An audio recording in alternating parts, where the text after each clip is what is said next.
and you can interfere with that pathway and give a person a heart attack. Now, this stuff you could put, these little gadgets you could put in your pocket in the 1950s, it had to be incredibly amazing solid-state circuitry with micro transistors, etc. Oh, let me stop you. You know, you talk about it too. Aldous Huxley, Julian Huxley's brother, who wrote about genetic engineering and GMO food and different classes of humans in Brave New World, published in, 32, 33, he gave a speech when he knew he was dying and said, this is all real, and even though I'm telling you, you're not going to be able to stop us, and was laughing at everyone. They thought he was being a good guy, warning them. And he said, at our universities, we have people with microelectronics already in their brain, and we're already testing this to be able to remote control humans. And then by the 70s, they admitted they had microchip remote control cockroaches in university reports. They're just now telling the public now. So here he was saying, actually, my book isn't fiction. This is what we've been doing secretly. Decades ago, we had microelectronics in people's brains. Oh, yeah. And you had Delgado, I should say, famous for his bull, where he put a microchip in his brain and remotely controlled it. He could stop a charge from the bull. But he was also, and there's videos up there on YouTube where he's talking about it wasn't just animals he was practicing on humans. Of course he was. And so this is very old stuff, because the idea when they began this socialist movement, that most folk think is left wing, it's really at the top of the right wing who run the socialist movement, and that's why banks are all behind it and so on. But they knew they wanted to bring in a society of well-behaved people who would simply be a slave society, cause no problems, no crime. And how do you make that happen? Well, they dissected all forms of conflict, all conflict, right down to the family home, by the way. And that was part of the reason they came up with, we must dissolve the family unit. And they admit the whole plan is to play men and women off against each other, and then they give the cues to men how to behave that'll enrage women, and then they give the women cues to tell them, act like this, you'll be successful. It's really the opposite. Total civilization sabotage.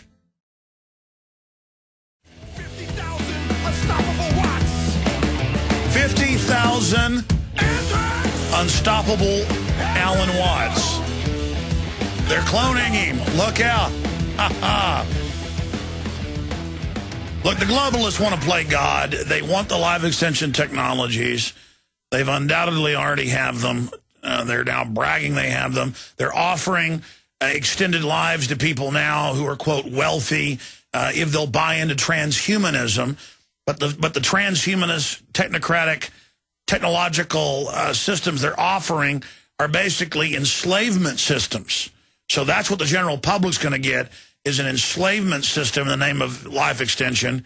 And we have no idea what the actual controllers are doing. When you see people like Gordon Brown or Bill Clinton or George W. Bush or Obama, they're meant to politically rise and fall, be built up and destroyed, like a shield that a knight holds up.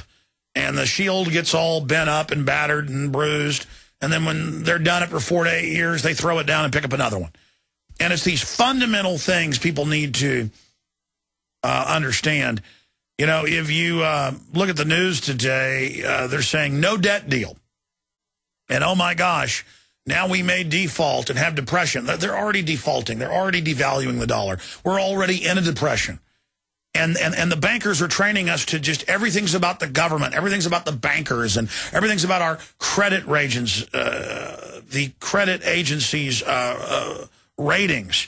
I mean, they're more important now than the president. And then who are they? Revolving door minions of Goldman Sachs, J.P. Morgan, and others. And you know, now the GOP is revolting, just like in '94 with Newt Gingrich, who ended up making sure the contract on America didn't get through. A guy who wrote the foreword to multiple Alvin and Heidi Toffler books calling for world government, calling for a technocracy, calling for the end of America. And they talk about how conservative Newt Gingrich is because people say he's conservative when he's promoting carbon taxes. But I got to tell you, 10 years ago, people wouldn't wake up to Newt Gingrich. Today, they do. And so that's the good news. But now they're saying the GOP has revolted. And isn't going to go along with all this. But again, it's all part of this process. And as long as people can be kept in this false narrative, this false reality.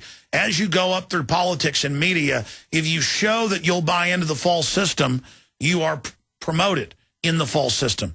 But if you don't go along with the false system, if you question the presented reality, then, oh, you're a conspiracy theorist. And now having any opinion is a conspiracy theory. And Cass Sunstein at the White House says, we'll flood the internet with false conspiracy theories. We'll flood the internet with infighting, with bickering.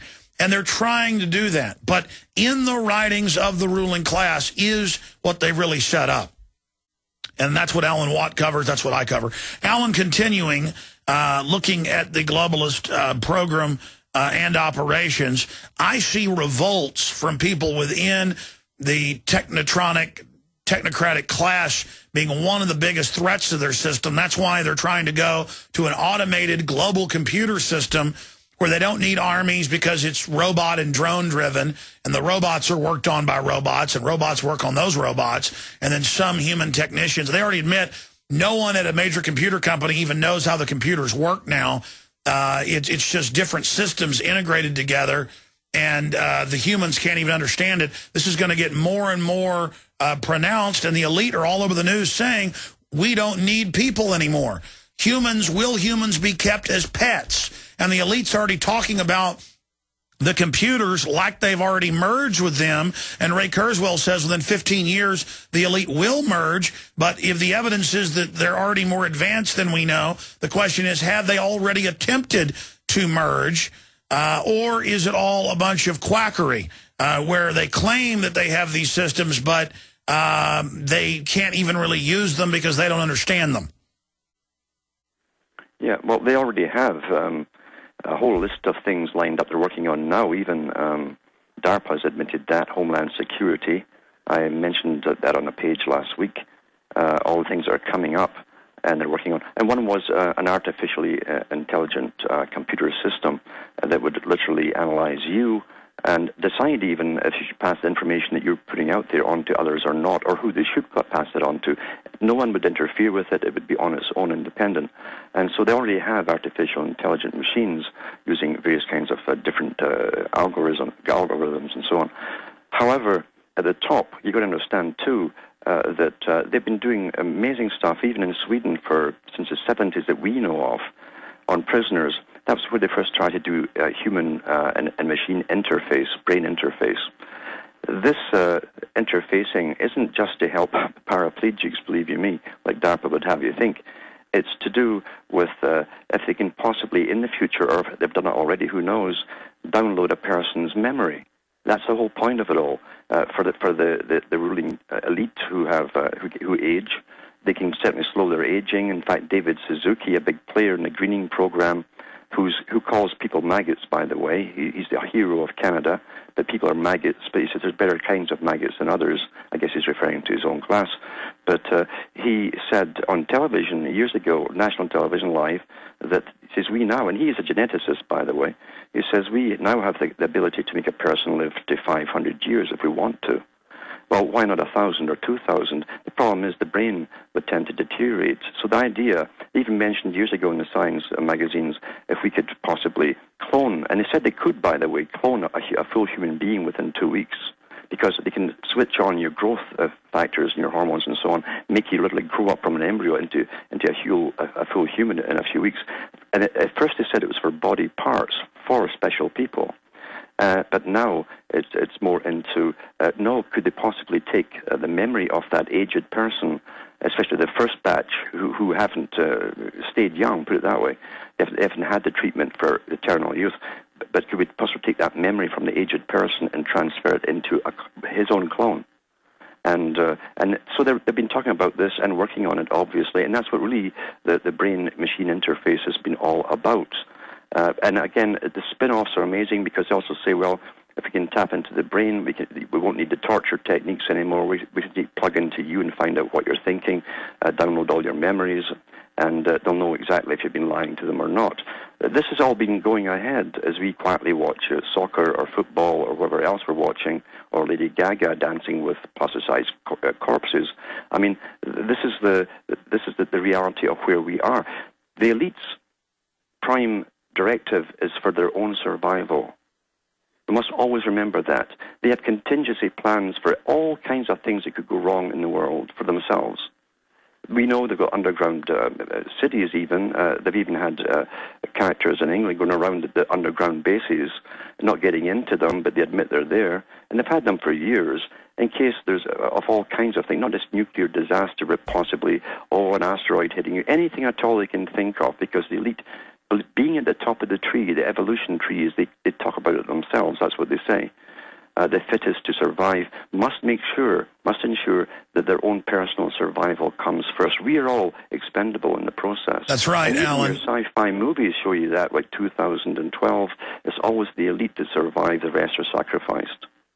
Absolutely, and expanding on that, just like I knew they were about to move from the Muslim al-Qaeda to the white terrorist, so the whole apparatus could be turned loose on everyone, as it was always built and designed for. Now they're just admitting its true function, that they are now preconditioning how sexy it is. The world after humans, TV shows, movies, books, on end caps at grocery stores, everyone learning how trendy it is to hate their fellow humans. So when you're SWAT teamed or drug away or dying of cancer, when half your block's dying of something, as the soft kill is incrementally intensified, the ambient slow kill system accelerated towards fast kill, that it's a subconscious preparation of a celebration of our destruction and the pot-bellied parasites ruling over us. And I see this now building towards a crescendo. I know they'll want to release smaller bioplagues first, pose as saviors, use that as an excuse to put in a tighter control grid, and then release even more deadly plagues, and then a tighter control grid, always playing the part of the saviors while they murder us. But I see them edging towards that, and I see them debating, how great it's going to be when the airborne Ebola is released, and how great it is that the human mousepox kills 99%, and isn't it time to just go ahead and pull the trigger? Like it's an exciting, sexy something new for them, and they want to pull the Moonraker trigger. How far away do you think that is till they got all these new movies coming out with Matt Damon about billions dying and everything from the new bioplague. So how long till they really get to have their holiday, their mass murder enjoyment time? Because then they get to go to the bunkers and be given the cure and everything, and kind of all be honest about it and watch it on their robotic cameras, the mass destruction, and then they get to reemerge and everything's so much fun. I mean, how long till they take the people that they've turned into mindless sports fans and just start mass slaughtering everybody? Well, we're in the phase now, which they have disclosed from their own military think tanks for the next 50 years or so, their projections, and they've had that out for a few years now. And both the US and the British NATO group came to the same conclusions. They're going to, and when they're doing it, they're getting folk off the land, the rural areas, through incredible masses of new regulations. The gasoline is going up, that'll get you off too. They've closed down most of the country hospitals, so you have to move into the city if you want treatment. There are 100 different ways to get you to move. Just like animals, again, how do we get them to move from here to there? And it's all been discussed. And so once we're all in the already overcrowded cities, they've already got an internal army. Rand's, by the way, I've got the Rand document on that too, where they talked about the coming civil strife in the U.S. as they push more and more folk into the overcrowded cities. So they're always planning ahead for the fallout. And once we're together, it's easier then to release the plagues. Now, they're talking up to the year 2020 to try to cram us into the cities. That's why they're on a roll now with austerity. Austerity suddenly comes in after the last planned bank crash, which wasn't a crash at all, really. And things didn't just go to money heaven. Somebody's got the key to it. But the reality is this is austerity, and we've also got to share and reduce our standard of living. And eventually the United Nations, as it says in its own charter for the Department of Agriculture, will dish out the food. They'll dole out the food to each region of the earth, and then you must bring down your own population according to the rations that you're given. That's in their own mandates, by the way.